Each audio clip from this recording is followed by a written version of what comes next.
Now, all eyes are on the White House this week, of course, with less than a day until President-elect Donald Trump officially takes office for the second time. Former ambassador to the United States and former federal treasurer Joe Hockey joins us now from Washington, D.C.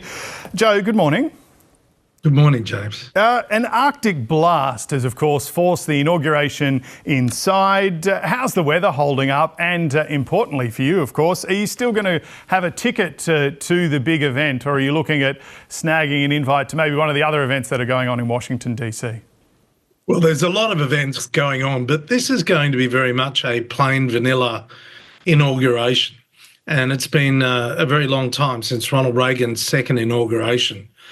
Since one was held indoors because of the Arctic weather, as you describe it. It is snowing outside and it's going to drop to about -10 tomorrow. So simply having 250,000 people in the mall waiting for hours and hours on end, and a vast number of people sitting down for that length of time in -10 conditions made it, clearly unmanageable. And so it's all going to be indoors. There's a very small group of people, basically just congressmen and women, and not all of them are going to get into the Capitol building to be able to see the inauguration. So there's a lot of disappointed people milling around the streets of Washington, D.C. You feeling okay about it, though? You're not one of the disappointed people?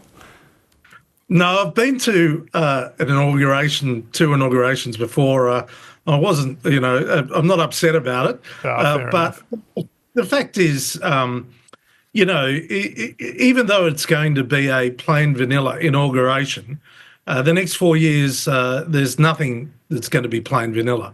It is going to be a huge volume of disruptive activity from virtually the moment Donald Trump swears the oath onwards. And he's already flagged that he is going to sign over 100 executive orders in the first couple of hours of his presidency. So he'll be sworn in. He'll go to a special meeting room in the Capitol building. He'll sign 100 executive orders and then go and have lunch with congressmen and women. And then he'll go to a parade, which is now being held in a stadium, a small stadium here in DC. So I think we've all got to look at the policy upheaval that will start. Well, let's get into some of that. I mean, you played golf with Trump when you were the ambassador. I saw over the weekend you're suggesting that Australia should offer him a state visit. Do you think that would be enough to get him on side, maybe prevent him imposing tariffs, or at least threatening tariffs on Australia? Well, the fact is, if you have a personal relationship with Donald Trump, then you've got access, you've got influence. Donald Trump likes to surround himself with people that will engage in some degree of debate and confrontation with each other.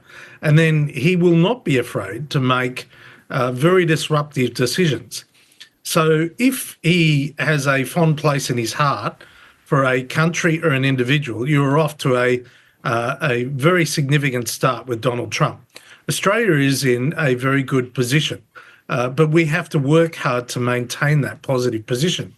He is going to be overwhelmingly focused, as you can understand, on American interests. And everything he does and says will be framed on America first. The question is, how does Australia fit into that agenda?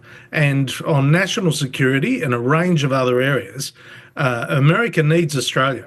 So it is very much a relationship based on fair exchange rather than being a sycophantic relationship from Australia to the US, as some would suggest. Yeah, Penny Wong is going to be in DC. Kevin Rudd's there, of course. The Albanese government has been very keen to stress all the work that's going on in the background to build ties with the incoming administration. Do you think, though, that the Prime Minister should be trying to meet with Donald Trump before the Australian election this year?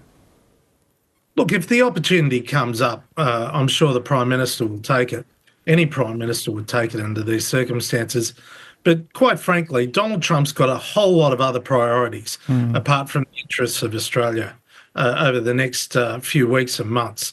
I mean, if you look just at an international level, he's dealing with Russia, with China, Ukraine, Israel, Gaza, obviously the Middle East more widely.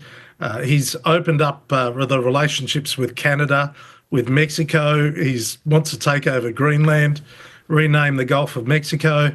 I think he's got his hands full. And look, Australia is right down the priority order, and there's no upside in us being up the priority order.